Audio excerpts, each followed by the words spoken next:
For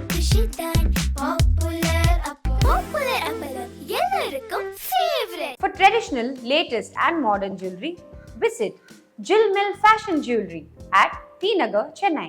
உண்மை வெளியே வரும். இப்போ ஆதரவு மணிமேகலைக்கு அதிகமாக இருக்கு. அப்போ நீங்க என்ன சொல்ல வரீங்கன்னா, பிரியங்காக்கு இந்த சடன் சப்போர்ட் வந்ததுக்கு காரணம் வந்து நியாயமான அனுதாபத்துல இல்ல, ப்ரொடக்ஷன் டீம் மற்றும் சிஇஓட அந்த வற்புறுத்தல் திணிக்கப்பட்டது. அதுதான் விஜய் டிவியை இயக்குகிறவர், இந்த இயக்குற இந்த இயக்குனர் பிரியங்கா 2 பேருக்குமான கெமிஸ்ட்ரி தான்.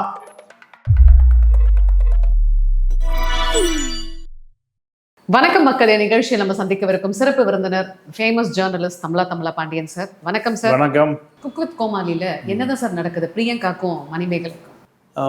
பிரியங்கா தேஷ்பாண்டே, பிரதாப் மில்ராய் 2 பேரும் பல பேர் இதுபோல் வெளியேறுவதற்கு காரணம். இன்னைக்கு டிடி தேவதர்ஷினி, பாவனா, அனிதா சம்பத்து, இப்படி பல பேர் பல புகாரை சொல்லிட்டு தாக்கு பிடிக்க முடியாமல் வெளியேறி இருக்காங்க. ஆனால் மணிமேகலை மட்டும் என்ன பண்ணுது, வெளியில் வந்து அந்த அம்மா சொல்லுது, நான் விஜய் டிவியிலிருந்து கனத்த இதயத்தோடு வெளியேறுகிறேன். அங்கே பிரியங்காவினுடைய டாமினேஷன் என்னால் வேலை பார்க்க முடியல, எனக்கு அந்த அம்மா வந்தாலே எனக்கு பரபரப்பு வந்துடுது, சுயமாக சிந்திக்க முடியல, சுதந்திரம் இல்லை, என்னுடைய வேலைப்பளு கூடியிருது, அதனால் என்னால் சுதந்திரமாக பணியாற்ற முடியலன்னு போய் சிஇஓ பிரதீப் மில்ராய்ட்டு போய் அந்த மாதிரி புகார் கொடுக்குது. அட்ஜஸ்ட்மெண்ட் பண்ணி வேலை செய்கிறாரு. 2வது என்னால் முடியல, ஏன்னா ஒரு நிகழ்ச்சி நடத்துகிற பொழுது என்னுடைய சிந்தனை தெளிவாக இருக்கணும், மைண்ட் ஃப்ரீயாக இருக்கணும், யோசிக்கணும். ஆனால் இந்த அம்மா வந்தாலே எனக்கு படபடப்பு வந்துடுது, நர்வனஸ் வந்துடுது. அப்போது என்னால் முடியலன்னு சொல்லும்போது மன்னிப்பு கேளு, நீ பிரியங்காட்ட விருப்பம்னா இல்லைன்னா கிளம்பு அப்படின்னா, அப்போது என்னால் தொடர்ந்து பணியாற்ற முடியல, ப்ரெஷர், அப்போது எனக்கு கொஞ்சம் ஃப்ரீ பண்ணி கொடுங்கன்னா, இல்லை நீ பிரியங்காட்ட மன்னிப்பு கேட்டு பணியாற்றலைன்னா போ, இதற்கு மேலே எனக்கு வருமானமே தேவையில்லை, என்னுடைய சுயமரியாதை பெரிய பங்கம் வந்துருச்சு, இழுக்கு வந்துருச்சு, சுதந்திரமாக அடிமையாக நான் பணியாற்ற முடியாது. ஒன்று பிரியங்காவுக்கு அடிமையாக இருக்கணும், என்னால் வேலை செய்ய முடியாது. பிரதீப் மில்ராய் முழுக்க பிரியங்கா எதை சொல்லுகிறாரோ, பிரியங்கா எதை செய்கிறாரோ அதை மட்டுமே அங்கீகரிக்கிறார். ஏன் சார், இப்போ நான் இனிமேல் குக் வித் கோமாளியில் நான் இருக்க மாட்டேன், நான் விஜய் டிவியை விட்டே விலகிறேன் அப்படின்னு சொல்லி மணிமேகலை சொல்றாங்க. ஸோ அதுக்கான ஒட்டுமொத்த பழியும் அவங்க பிரியங்கா மேலே போடுறாங்க. பட் இதுக்கு ஒரு சில பேர் ஆதரிக்கிறாங்க, சில பேர் வந்து இல்லைன்றாங்க சார். இல்லை, இப்போ என்ன நடக்குதுன்னா, இப்போ இந்த முதல் பரிசு பிரியங்காவுக்கு ரிசர்வ் செய்யப்பட்டதுன்னு சொல்கிறாங்க. இந்த முதல் பரிசு கொடுத்த பிறகுதான் உண்மை வெளியே வரும். இப்போ ஆதரவு மணிமேகலைக்கு அதிகமாக இருக்குது. அப்போ அங்கே இருந்து இதுவரைக்கும் யாரும் வாய் திறக்கலை. அங்கே பணியாற்றுகிற அத்தனை பேரையுமே பிரியங்காவுக்கு ஆதரவாக நீங்கள் களத்தில் இருக்கணும், ஓட் போடுங்க. இல்லைன்னா நீங்கள் மணிமேகலையுடைய ஏஜென்ட். இப்படியான ஒரு நெருக்கடிக்கு அங்கே இருக்கக்கூடிய பணியாளர்கள் தள்ளப்பட்டிருக்கிறார்கள், அடக்கி வைக்கப்பட்டிருக்கிறார்கள். அப்போ அவங்க பாப்பாவும் சர்வைவல், வேலை பார்க்கணும், குழந்தை குட்டி பொண்டாட்டி பள்ளிக்கூடம் போகுது, ஸ்கூலுக்கு போக, வயசான ஹாஸ்பிட்டல். அப்போ இந்த வேலையை விட்டு போனால் என்ன இந்த வேலை இருக்கிறவன் கோயம்பேட்டில் போய் மாங்காய் தேங்காய் வைக்க முடியாது. ஆமா, ஒரு சேட்டலைட் சேனல்ல நல்லா கை நிறைய சம்பாதிச்சு வெளியில போய் அதை பண்றது கொஞ்சம் டீக்ரேட் பண்ற மாதிரி தான். இப்போ மணிமேகலை சொல்றாங்க, அதாவது வந்து நான் போய் எவ்வளோ பிரச்சனையை வந்து எடுத்து சொன்னேன், யாரும் காதல வாங்கின மாதிரி தெரியல, எல்லாமே ப்ரோக்ராம்டா வந்து மணிமேகலைக்கு எல்லாமே ப்ரோக்ராம்டா வந்து பிரியங்காக்கு தான் ஆதரவா இருக்காங்க. என்கிட்ட கடைசியா கூப்பிட்டு சொன்ன ஒரு விஷயம் என்னன்னா, நீ போய் வந்து பிரியங்கா கிட்ட மன்னிப்பு கேளு, அடங்கி போ, அப்போ உனக்கு இங்கே வாய்ப்புகள் தொடர்ந்து நீங்கள் செய்யலாம் அப்படின்னு சொல்கிறாங்களே சார். அப்போது மணிமேகலையோட வேர்ஷன் என்ன, இருக்கிற ஒட்டுமொத்த ஆங்கர்ஸும் பிரியங்காவோட பூஜாவாக இருந்தால் தான் பிழைக்க முடியுமா என்ன விஜய் டிவியில்? அப்படித்தான் இருக்கு. ஆதாரம் இல்லாமல் அப்படி சொல்கிறாங்க சார். இல்லை, அதாவது பிரியங்கா யாருக்கு கூஜானா பிரதீப் மில்ராய்க்கு கூஜா, சிஇஓக்கு கூஜா. சிஓவும் இல்ல ஒரு சந்தேகம், பிரியங்கா சிஇஓக்கு கூஜாவா இல்ல சிஇஓ வந்து பிரியங்காக்கு? ரெண்டு பேருக்கு ரெண்டு கூஜா, ரெண்டு பேருக்கும் அந்த அளவுக்கு ஒரு அந்யோன்யம். இதனால நீங்க அங்க வேலை பார்த்த பிரியங்காவுடைய கணவர் தேஷ்பாண்டே டைவர்ஸ் வாங்கிட்டு போறாரு. ஆனா அந்த அம்மா சொன்னதை பாத்தீங்கன்னா, நான் ரொம்ப லவபிள் பர்சன், நான் வந்து உருகி உருகி லவ் பண்ணுவேன், எனக்கு பண காசு முக்கியம் இல்லை, என்னோட பார்ட்னர் எனக்கு லவ்வை மட்டுமே கொடுத்தா போதும், அந்த லவ் எதிர்பார்த்த அந்த ஃபீலிங்ஸ் எல்லாம் என் கணவர்கிட்ட கிடைக்கல, அதனால தான் வி வென்ட் டு டிவோர்ஸ் அப்படின்றாங்களே. இல்லை, அதாவது இந்த தொகுப்பாளனுக்கு இரண்டு முகம். ஒரு முகம் மென்மையான முகம், சாந்தமான முகம், அன்பான முகம், லவ்வான முகம். ஆனால் இன்னொரு பக்கம் விகாரமான முகம், கொரோனா மாதிரி. என்னன்னா புகார் சொல்ற எல்லாருமே பிரியங்கா தான் கை காமிக்கிறாங்க. இன்னொரு விஷயம் என்னன்னா, அந்த காமெடி நடிகர் புகழ் அவர் என்ன சொல்றாரு, யாரு ஜெயிச்சாலும் பரவாயில்ல, பிரியங்கா ஜெயிக்கூடாது. அப்போ வெறுப்பு உள்ள இருந்து வருகிற கோபத்தினுடைய வெளிப்பாடு. இது பொறாமையா கூட இருக்கலாம், பொறாமையில சொல்ல முடியாது. காமெடி பாவம், அவர் என்னத்த காமெடி நடிகர் புகழ் என்னத்த பிரியங்கா இடத்துக்கு வந்துட முடியுமா? சார் எனக்கு ஒரு சின்ன சந்தேகம், இது நான் வந்து ஒட்டுமொத்த ஆண்களுக்குமே இன்க்ளூடிங் உங்களுக்குமே நான் இந்த டவுட்டை நான் கேட்கிறேன். அதாவது ஆண்களுக்கு, நான் எல்லாரையும் சொல்லல, பொதுவா ஆண்களுக்கு பாத்தீங்கன்னா அவங்க வந்து ஷைன் ஆகி ஒரு ஸ்டாரா வந்தாங்கன்னா கடினமான உழைப்பு, ஏகப்பட்ட பாலிடிக்ஸை தாண்டி தான் இன்னைக்கு இந்த நிலைமைக்கு வந்திருக்கோம்னு சொல்லுவாங்க. நிறைய பேருக்கு சொம்பு அடிச்சு வந்திருக்கோம். ஆனா ஒரு பெண் பாத்தீங்கன்னா அது யாரா இருந்தாலும் சரி, ஓரளவுக்கு நல்ல ஷைனிங்கா நல்ல பப்ளியா சிரிச்சுக்கிட்டு நல்லா சூப்பரா ஒரு இடத்துக்கு வந்துட்டாங்கன்னு வைங்களேன், இவ போய் அவன் கூடயாவது படுத்து வந்திருப்பா, அட்ஜஸ்ட்மெண்ட் பண்ணிட்டு வந்திருப்பான்னு சொல்லிட்டு கேளனமா பேசுறாங்க. அது ஏன் சார்? சமூகம் எப்படி இருக்குன்னா, முழுக்க முழுக்க ஆணாதிக்க சமூகம். ஒரு பெண்ணை பார்த்தால இவன் நமக்கு வசப்படுவாளா, இதை தாண்டி எந்த சிந்தனையும் இல்லை. இவன் நம்ம சொல்படி கேட்பான், இல்லைன்னா உடனே அவளுக்கு கட்டுங்க ஒரு பட்டத்தை. எத்தனை பெண்கள் இந்த சினிமா வாய்ப்புக்காக வலிக்கு விழுக்காட்டப்பட்டிருக்கிறார்கள்.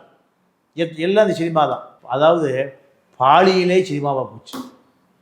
பாலியில நான் பல கதை எனக்கு தெரியும். எப்படின்னா, ஒரு பெரிய நட்சத்திரம் அவரு, ஆனா பெண்ணா, ஆண் தான், எல்லா கதையும் ஆண் தான். பெண்கள் பாவம், பெண்கள் வந்து வலுவிழந்த மான்குட்டிகள்.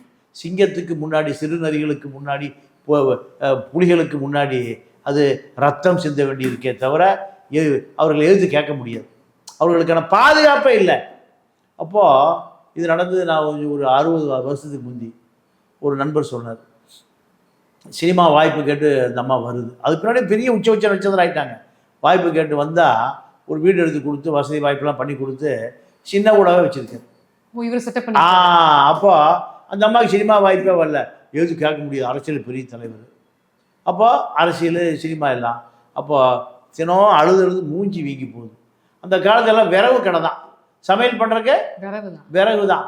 அப்போ விரவு கடையில் போய் அந்த அம்மா கோடம்பாக்கம் பிரிட்ஜை விட்டு விரவு கடை, இந்த பிரிட்ஜு கட்டலை. அப்போ காங்கிரஸ்காரன் கவர்மெண்ட்டு விரவு. அப்போ அங்கே விரவு விற்கிறவனும் விரவுக்கார பொண்டாட்டி ரெண்டு பேரும், என்னம்மா நல்ல பிள்ளையா இருக்க, வெள்ளை வெள்ளையோன்னு இருக்க, ஏன் சினம் அழுது வர்ற, புருஷன் போட்டு ஒன்று அடிக்கிறானான்னு கேட்குது. கல்யாணமே ஆகலையா, அவங்க யார் அடிக்கிறா அப்படி கேட்குறாங்க. இல்லை, நான் சினிமாவுக்கு வாய்ப்பு கேட்டு வந்தேன், சின்ன விடா வச்சு, சின்ன விடா வர்றையா பெரிய விடா வர இப்படி ஆக்கிட்டான், சினிமா பக்கமே போக விட மாட்டேங்கிறான். சரி, நான் பார்த்துக்கிறேன். அந்த ஆள் கொஞ்சம் நியாயவாதி என்ன பண்ணுறான், விரவு கடையை எடுத்துகிட்டு போய் அவர் கார் வரும்போது அடிக்கிறான். ஏண்டா உனக்கு சின்ன வீடு வேணுமா, அப்போ அந்த ஏரியாவில் சின்ன வீடையை வச்சிருக்கான்னு தெரிஞ்சு போச்சு. அதுதான் பக்கமே வரல. அந்த ஆட்சியில் இருக்கிறவங்களா இல்லை யாரோ ஒன்று எக்ஸ்ட்ரா, அதெல்லாம் முடிஞ்சு போன கதை. அப்போ அந்த அம்மா அதுக்கு பின்னாடி தான் கோடம்பாக்கத்துக்கு போய் வாய்ப்பு தேடி பெரிய நடிகை அம்மா. அது அப்போ பிரியங்கா வந்து டாமினேட்டிங்னு நினைக்கிறீங்களா, உங்களோட தனிப்பட்ட கருத்து? இல்லை, மிகப்பெரிய டாமினேட்டிங். ஆமாம். என்னன்னா, பிரியங்கா எதை சொல்லுகிறாரோ அதுதான் விஜய் டிவியினுடைய தத்துவம், சித்தாந்தம் எல்லாமே. இது வந்து இதுதான் பிரியங்காவுக்கு இவ்வளோ பெரிய அதிகாரத்தை, செல்வாக்கத்தை குவிக்கிற இடம் இதுதான். இப்போ சர்ச்சையாகி போச்சு, சண்டையாகி போச்சு. ஆன பிறகு என்னன்னா, அங்கே வேலை பார்க்குற அத்தனை பணியாளர்களும் பிரியங்காவுக்கு ஆதரவாக இருக்கணும். வெளியில் கிளம்பு ஆதரவாக ட்வீட் போடணும், ஃபேஸ்புக்கில் எழுதணும். என்ன 40,000 பேர் பப்ளிக் பூராமல் மணிமேகலைக்கு வெளியே போன கழுதைக்கு இவ்வளோ ஆதாரம்? உள்ளே இருக்கிற ஆதரவு கொடுக்கணும். இப்படியாக அவர்கள் விரட்டப்படுகிறார்கள். 2 பேர் இருக்காங்க. நீங்கள் ஆங்கரை ஷோவுக்கு ப்ரோக்ராம் ப்ரொடியூசர் 2 பேர் சொல்லாத இளைஞர்கள். இவங்க குரூப்பில் 2000 பெண்கள் இருக்காங்க. ஒரே ஒரு 50 ஆண்களை தவிர. இவர்கள் 2 பேருக்கு என்ன அதிகாரம்? அது கொஞ்சம் வெளியே வரப்போகுது. அப்போ பல இடங்கள் இதான பிரச்சனை. எனக்கு ஒரு சின்ன சந்தேகம். அதாவது இந்த குக் வித் கோமாளியில பாத்தீங்கன்னா மணிமேகலை தான் ஆங்கர், புரியுதுங்களா? அவங்க தான் அந்த ஷோவோட ஹோஸ்ட். இவங்க வந்து பிரியங்கா வந்து கண்டஸ்டன்ட் தான். ஸோ இவங்க கண்டஸ்டண்ட்டாக உள்ள இவங்களே கூப்பிட்டுட்டு எல்லாம் பண்ணி இவங்க என்ன பண்ணுறாங்கன்னா, நிறைய சீன்ஸ் நம்ம எல்லாருமே பார்த்துருப்போம். போய் எல்லாருக்கையும் மூக்கு விடுறாங்க. அதில் குறிப்பிட்டு மணிமேகலை வந்து நீ இப்படி பேசணும், நீ அப்படி பேசணும், இவங்க அங்கே போய் இவங்களோட சீனியர் ஆங்கரோட இதை வந்து திணிக்கிறாங்க. இது உண்மையாலுமே அவங்களோட அந்த அரகன்சி டாமினேட்டிங் நேச்சரா, இல்லை இது எல்லாமே வந்து சும்மா அந்த ஹைப் அந்த ப்ரோக்ராம் வரணுன்றதுக்காக எல்லாம் நடிக்கிறாங்களா? இல்லைம்மா, அதாவது நீங்கள் இதில் அந்த சீஃப் குக்கு தாமு இருக்கார்ல, அவர் என்ன சொன்னார்? ஸ்டார்ட் மியூசிக் நிகழ்ச்சி அல்ல இது, எங்க நிகழ்ச்சி, வேடிக்கை மட்டும் பார்த்துட்டு உள்ள மூக்க நுழைக்காது. ஆனா அப்படி இல்லையே, வேடிக்கை பார்க்கலையே, ஏன்னா அவரு வெளியே போயிடுவாரு. அவரு பிரியங்காவுடைய கட்டுப்பாட்டில் இல்லை, பிரியங்காவை எதிர்த்தாருன்னா வெளியே போயிடுவார். சினிமா காமெடி புகழ், அம்மா யார் தோத்தாலும் பரவாயில்ல, பிரியங்கா தோக்கணும் ஐயா, இதுதான் இப்படி பல எதிர்ப்புகள் உள்ள இருக்கு. நீங்கள் மீடியா மிஷன்ஸ், அவன் சன் டிவிக்கு எல்லாத்தையும் கிளப்பிட்டு போயிட்டான். ஏன்? அவன் கை காட்டுற ஒரே ஆள் யார்? பிரியங்கா மேலே தான். இப்படி பல குற்றச்சாட்டுக்களோடு பிரியங்கா எப்படி தொடர்ந்து அங்கே பணியாற்ற முடியுது? பிரதீப் பில்ராய் தான், வேற யாரு? அவர் தான் விஜய் டிவியை இயக்குகிறவர். இந்த இயக்குற இந்த இயக்குனர் பிரியங்கா 2 பேருக்குமான கெமிஸ்ட்ரி தான் மேலே வரைக்கும் காப்பாற்று. அதெல்லாம் அவ்வளோதான், ஒரு வார்த்தை தான் சொல்ல முடியும். நான் அப்புறம் நம்ம ஐயா காந்தராஜ் மாதிரிலாம் போய் ஆராய்ச்சி கேமராவை கொண்டு போய் பெட்டு கடையில் வச்சு உட்காந்துருக்க முடியாது. நம்ம பைல்வான் ஆட்சி மாதிரி அவர் சீனியரு, காந்தராஜ் செக்ஸாலஜி டாக்டர், நம்ம அரசியல் விமர்சகர் தான். அதனால கேமரா கொஞ்சம் தூரம் தான் போகும், ரொம்ப தூரம் பெட்டு வரைக்கும் போகாது. இப்போ நீங்க சொன்னீங்க இல்லையா, நிறைய பேர் வந்து மணிமேகலைக்கு தான் ஆதரவா இருக்காங்கன்னு சொல்லிட்டு.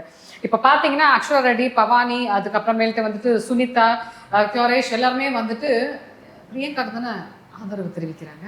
இல்லை, ஆதரவு தெரிவிக்கலைன்னா அவங்களுக்கு அங்கே ஆதரவே இருக்காது. விஜய் டிவியில் ஆதரவே இருக்காது. ஏன்னா இப்போ இந்த ட்ரெண்ட் ஆன பிறகு இப்போ வெளியேறினாங்களே டிடி, பாவனா, அனிதா சம்பத்து, இல்லை அனிதா சம்பத்து, இப்படி பல பேர் வெளியேறினாங்க. இன்னைக்கு வரைக்கும் ரீசன் சொல்ல முடியலையே. ஏங்க எவ்வளோ பேர் வெளியேறினாங்க? உண்மை ஒரு கால் வரும், எப்பயா வரும்? உண்மை வந்து இன்னைக்கு வரணுமா இல்லையா? இப்போ என்ன ட்வீட் போடுறாங்கன்னா, பிரியங்காவுக்கு ஆதரவான அத்தனை பேரும் ஒரே எழுதி கொடுத்து ஒரே மாதிரி போடுறாங்க. என்ன? உண்மை ஒரு நாள் வரும், உண்மை உறங்காது. சரி முழிச்சு தண்ணியை ஊச்சா எழுப்பி கொடுங்க, உண்மையை சொல்லு. ஏன் இவ்வளோ பேர் வெளியே நான் சொல்லணுமா இல்லையா? பிரியங்கா, நீங்கள் தேவதர்ஷினி, பாவனா, ஜாக்குலின், அனிதா சம்பத்து அத்தனை பேரையும் மணிமேகலை நிகழ்ச்சி சிறப்பாக வரணும். நம்ம விஜய் டிவி நம்பர் 1 டிவியாக வரும். இதுக்காக சில டிப்ஸ், மென்போக்கை கடைபிடித்திருந்தா இத்தனை பேர் தப்பிச்சு ஓடியே இருக்க மாட்டாங்களே. மணிமேகலை தான் இப்போ மணிமேகலை அனிதா சம்பத் சொல்லுது, நீதாண்டி வீர தமிழச்சி, எங்களுக்கெல்லாம் தைரியம் இல்லை, நீதான் கொளுத்தி கொளுத்தி எங்களுக்கெல்லாம் தைரியம் இல்லடி. அப்போ தைரியம் 10 பேர்ல ஒரு ஆளுக்கு தான் வந்துருக்கு. அப்போ நீங்க என்ன சொல்ல வரீங்கன்னா, பிரியங்காக்கு இந்த சடன் சப்போர்ட் வந்ததுக்கு காரணம் வந்து நியாயமான அனுதாபத்துல இல்ல, ப்ரொடக்ஷன் டீம் மற்றும் சிஇஓட அந்த வற்புறுத்தல் திணிக்கப்பட்டது. அதுதான்.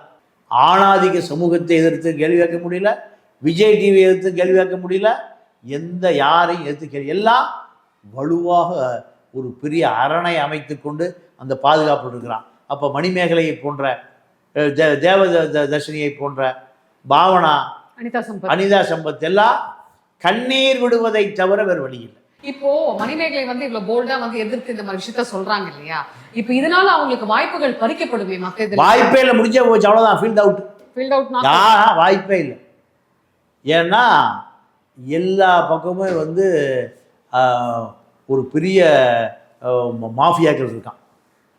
அந்த மாஃபியாக்களோடு நீங்கள் அடிமையாக இருந்தால்தான் உங்களுக்கு வாய்ப்பு. இப்போ நீங்க என்ன சொல்ல வரீங்க சார்? அதாவது நீங்க என்ன, நான் எல்லாருமே நான் பொதுவா கேட்குறேன், அப்போ ஒரு ஃபேமஸா ஒரு ஆங்கர் இருக்கணும், லைம் லைட்ல இருக்கணும் அப்படின்னா வந்து சில சிஇஓட அட்ஜஸ்ட்மெண்ட்லயும் கெமிஸ்ட்ரியில இருந்தால் தான் இருக்க முடியுமா என்ன? இல்லை, நான் அப்படி எல்லாத்தையுமே குற்றம் சாட்ட முடியாது. எல்லாத்தையுமே குற்றம் சொல்ல முடியாது, குற்றம் சொல்ல. ஏன்னா ஒரு விஷயத்துக்கு மொத்தமாக ஒரு தீர்வு இருக்காது. எக்ஸப்டட் நிறைய விஷயம் இருக்குது. நீங்கள் ஒரு ராஜா தான், ஒரு பிரதாப் மில்ராய் தானே தவிர அதே போல் எல்லாத்தையுமே நம்ம பிரியங்காவோட ஒப்பிட முடியாது. உங்களோட யதார்த்தமான பதிலுக்கும் நிறைய விஷயங்கள் நீங்கள் ஷேர் பண்ணிக்கிட்டீங்க சார். மிக்க மகிழ்ச்சி. நன்றி, வணக்கம்.